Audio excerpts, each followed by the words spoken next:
Welcome to our Climate Wisdom Studio, live from Azerbaijan, from Baku, from the climate conference COP29. We bring together experts from science, spirituality and politics to explore in depth the unfolding climate crisis. I'm Golo Pilz and I will be tonight's moderator on transformative moments from this climate conference. This is the 5th day of the climate conference and quite a lot is going on. In a stunning move, Argentina has removed and withdrawn its entire delegation, and a report finds fossil fuel-linked delegations of almost every country at this climate conference. Studies also suggest that poor countries will need $1 trillion per year by 2030 in order to compensate for the damage and fulfill the Paris Agreement. This is a staggering amount, and it becomes obvious and it seems much easier to avoid the emissions altogether. Another report published yesterday finds that minimal progress has been done to curb global heating this year. So we have to really wait and we have to really see that in the second week this conference can deliver and really turn the tide. I'm glad to have two experts with me this evening, and hopefully we can shed more light on this rather complicated topic. Professor Husna Ahmad is the CEO of Global 2015. Welcome very much. Thank you so much. You have a faith-based international NGO and that is focused on women's rights. You are also an honorary professor at the Computer Science Department of London University, and you're an associate professor at the Department of Arts and Law at the University of Birmingham.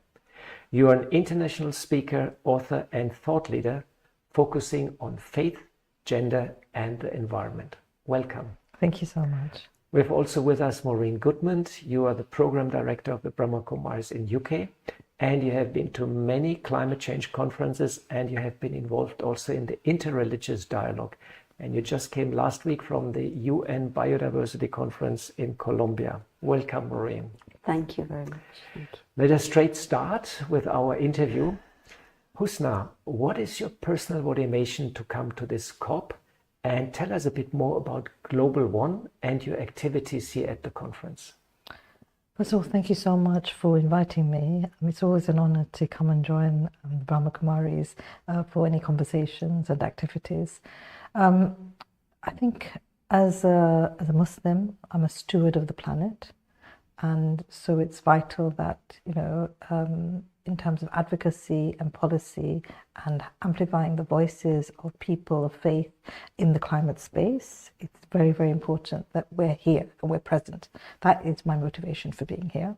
In terms of Global One 2015, we're a Muslim women-led INGO working in the Global South to empower women, give them dignity and honor in their lives, make them feel that they have a purpose in their life, which is not for us to just give handouts to them, for them to direct their lives themselves in terms of what they want, rather than from the, because I'm based in the UK, us from the global north coming and deciding what they need, for them to decide what they need and what they want and support and help them to achieve that. We work in agriculture, livelihoods, water, sanitation, hygiene, and global health.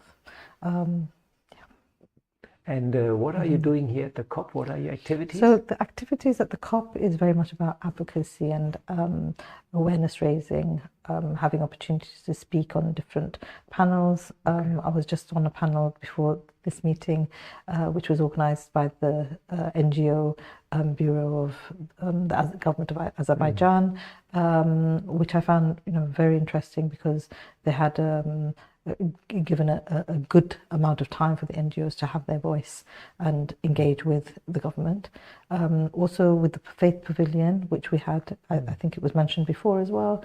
Last year in Dubai, we had the Faith Pavilion, which was a larger Faith Pavilion there with a lot of activities. And this time, although it's relatively smaller, it's very engaging. in terms of the type of sessions that are taking place, very focused. Myself and Maureen were on a session which was talking about women leadership in climate justice, and that was something that is vital. We're 50% of the planet.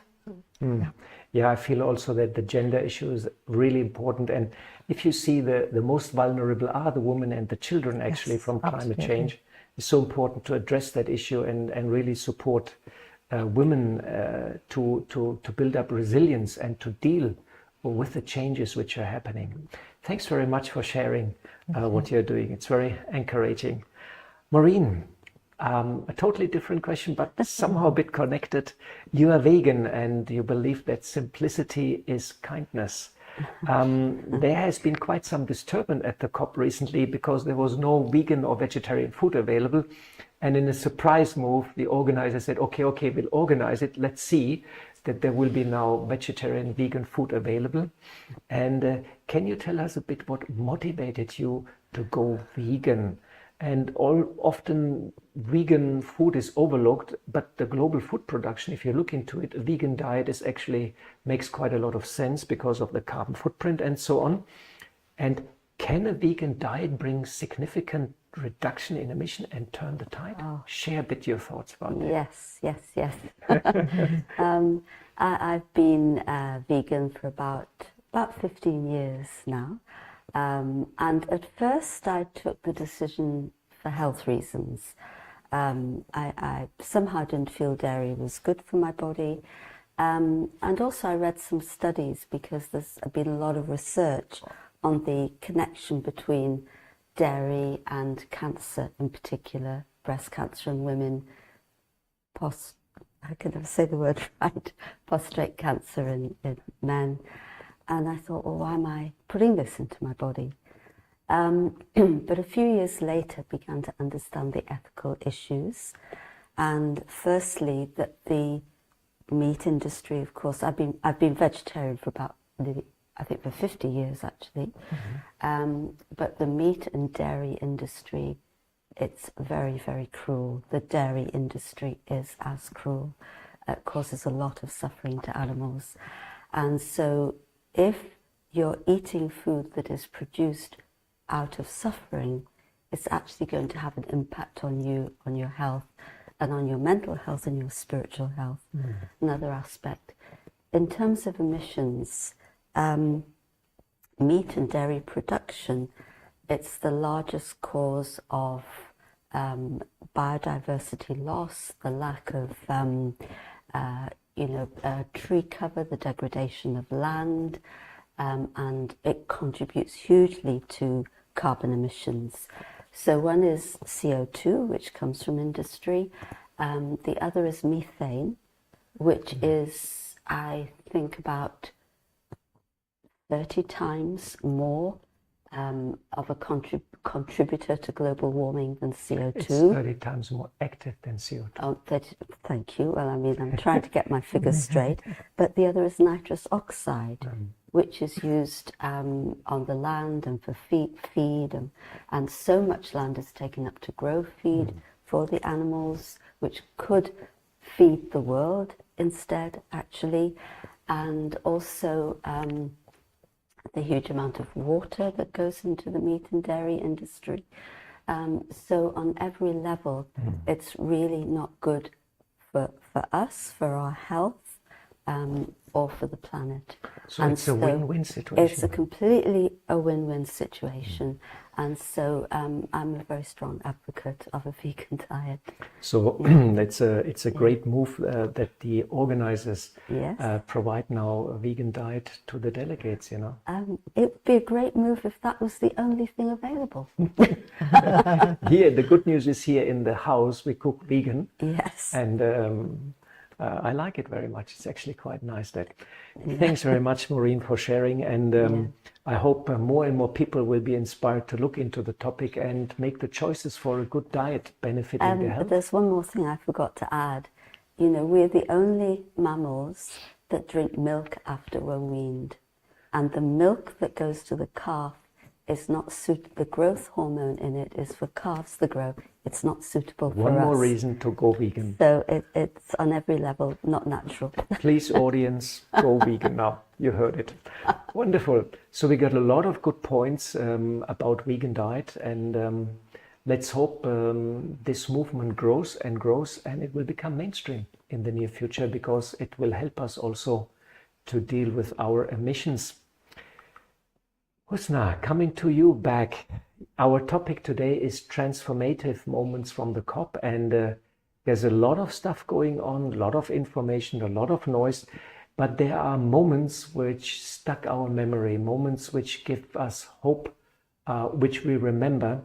Can you share such a moment which inspired you, which gives you hope? Please share your good moment at the COP. I think the word transformative doesn't sit right with me. The reason it doesn't sit right with me is because, as women of faith, it's our faiths that have transformed us and have made us who we are, and we work towards pleasing God, Allah. So in terms of the COP, it's more about how we can have an impact and how we can, do something which transforms the COP. Because as people of faith, we've been here thousands of years before the United Nations was, created, and all of these movements and the governments, the national states, all of this sort of thing.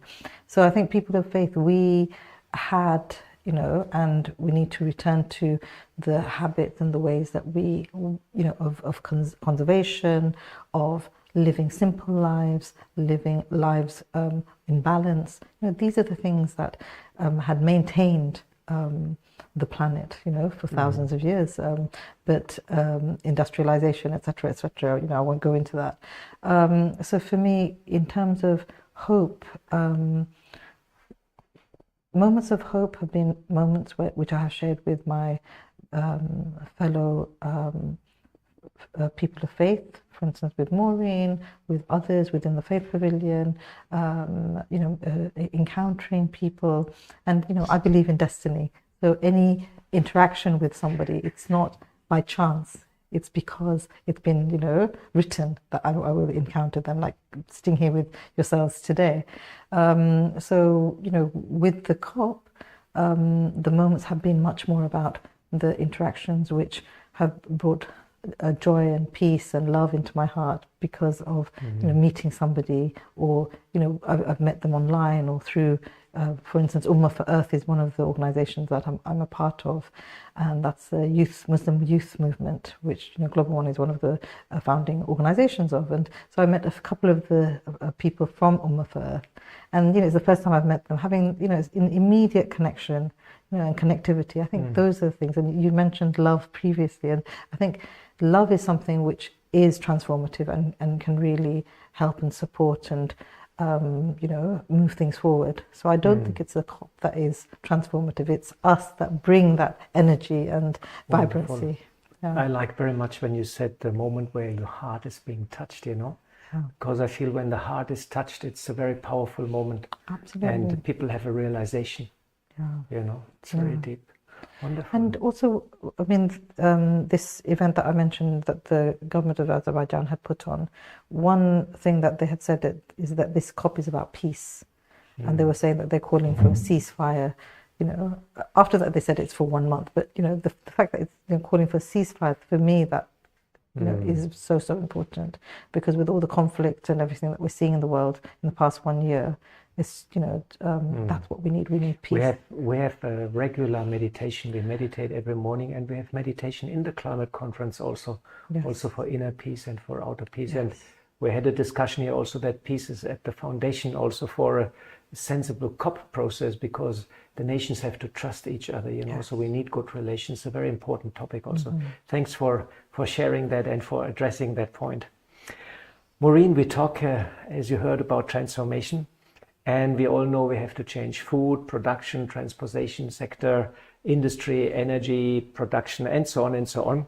But there's also a change within which is required. And I know the Brahma Kumaris has the slogan, as is the inside is the outside. So the inside mirrors into the outside, and the problems which we're facing in the outside are part of the problem which we're facing on the inside.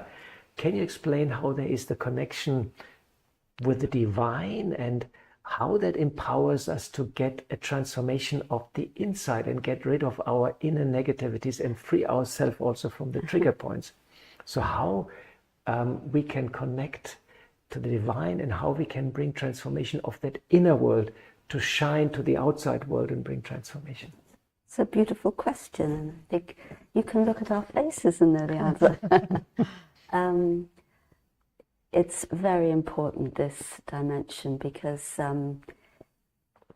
God, you believe in destiny. I also believe in destiny. I believe that there is a greater divine plan, and we will see it unfold. And I have faith that there's a flourishing future ahead. But we do need to play our part, as you say. And because of this inner-outer connection, it's very obvious that something is not right within human consciousness when we see the state of the world. The first step in that transformation within is to understand our identity. And when we talk to each other, we think about, our name, our gender, our background, and so on and so forth, ethnicity. We usually attach labels to each other, and we think that that's our identity. But actually, that's the physical aspect of our identity. But there is a greater identity, which is the spiritual identity. And this is the first thing to focus on, I feel. We play many roles in life, but who's the being that's playing the role that is constant? And so this is the first step, to be aware that I'm a spiritual being, and to be aware that my original nature is peace, is love, is wisdom, is joy, is purity. Because of influence, those qualities have become hidden. But once you contemplate on them, then, and you give it time, then those qualities are released again. And you come into a different state of consciousness, a different state of being, a different identity. And in that state of peace, it's very possible to make the connection with the divine. And that connection gives us strength, gives us courage, gives us the experience of God's love. And the greatest healing power in this world is God's love. And we look at the world, a lot of healing is needed. It's a traumatized world. And we need to bring this loving energy into the world. And of course, then that energy, as we heal within, we're transformed within. And negativity doesn't have an attraction to us anymore. So, what's negativity? Ego, greed, anger, etc. Well, okay, those ways of interacting, we realize are not productive on any level. Not for me, not for the people I'm interacting with, not for the community, family, the community, the society. So you come back to you have the strength to maintain the dignity of your original state of being through that connection with the divine. Great how you formulated it. So when you have this connection with the divine, you bring that inner change, and then automatically your action changes and you're compassionate with your neighbors, with your friend, with nature. How lovely. Husna, that comes to our third question. We probably crossed already several tipping points in climate, and humanity may have difficulties to get out of that dead-end road we're right now in. It seems also that we somehow lost a bit connection, the right pathway, and somehow many people lost connection with the divine. As a person of faith, can you imagine that we get some help from outside, maybe some intervention from above, or even help from God in times of this crisis? It's a very personal question, but please share your thoughts. Thank you so much. So when it's the darkest times, the darkest moments, that's the times when people turn to God the most. For instance, when it was COVID-19, you saw a huge increase in people phoning up and trying to find, whether contacting churches or mosques or, these sort of things to get advice and turning to prayer. So I think, prayer is something which is significant. At the end of the day, for us, as myself, I'm speaking as a Muslim, as you said, from a personal point of view. As a Muslim, I have something called tawakkul, which is trust in God. So I have to trust in God that Allah has a plan for us. Similar to what you were saying, actually, Allah has a plan for us. And what we can do is, within our means, in our abilities, within our intelligence, we try and do the best that we can. So for instance, attending COP, being present, being role models, interacting with people, raising awareness, amplifying the voice of women of colour, amplifying the voice of women of faith. These are things that are within my perimeter that I'm able to do.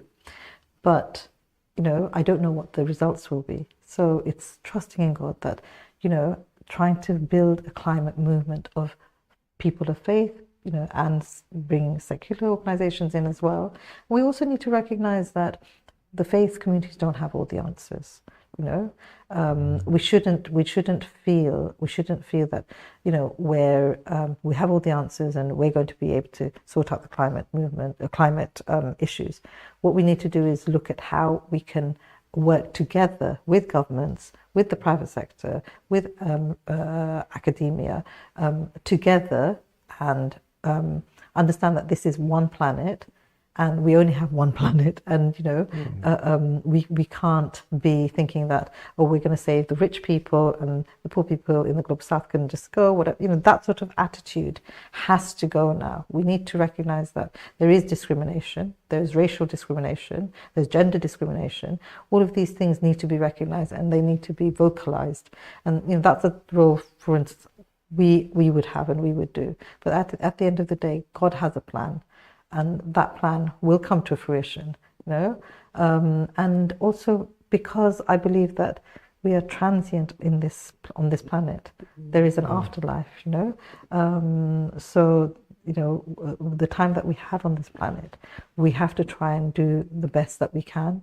It's for us, it's like a training to be a better person, to try and be kind, give charity, support each other, look to the right for our neighbors, 40 neighbors to the right, 40 neighbors to the left, support them. If I'm eating something, say for instance, I'm eating a mango, I should try and think, has my neighbor got food? Has my, not talk about specifically the mango, but has my neighbor got the food as well? If not, I should be sharing with my neighbor. So it's that community feeling, both at the local, the national and the international, that we need to be, thinking much more about. All right. I like very much when you said having faith in God's plan, and that something beautiful will come. And hope. Yeah. We have to have hope. So it seems that people of faith are better prepared for this transition process which is ahead of us. I'm sure we would have much more to say about this topic. Yes. Alas, clock is ticking. I'm seeing our clock, And thanks very much for your inspiration and really your sharing from the heart. And this brings us to Maureen. And Maureen, please guide us in a short meditation and bring us to transformation in a beautiful world. Thank you.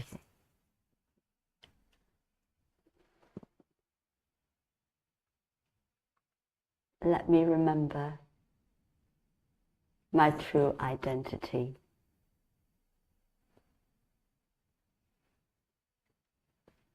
Let me shed all the labels and return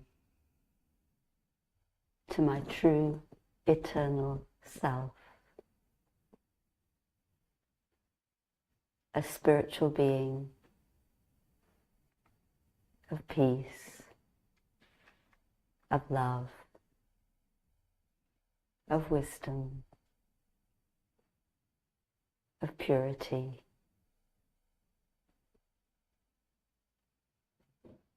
And in this awareness, I value all life and the sanctity of life. And in this state of peace, I connect with the divine, the source of peace, the ultimate source of love.